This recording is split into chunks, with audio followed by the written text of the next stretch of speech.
So we're here today at FatCat Motor Park testing out the 2017 KTM range. There's been little changes made on the 4-strokes this year. The 350 now's got obviously the mapping, the options and maps which all the 4-stroke range have. So you've got map 1, map 2, and you've got the TLC, which they call the traction control, which basically just caps off the revs if it gets an instant spike. The 350 off is the most popular bike, and still is. You know, there's nothing really that bike does wrong.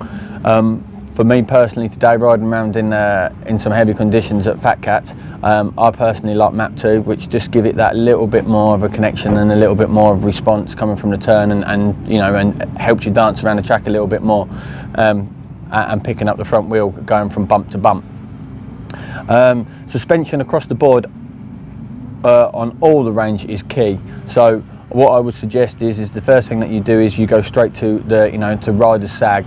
I rode the 450, which for me, the 450, you know, it is so fast. You're riding it. It's a well balanced bike, as most of them are well balanced. But I can't stress again, the key thing is to get in the sag right, to get the balance correct.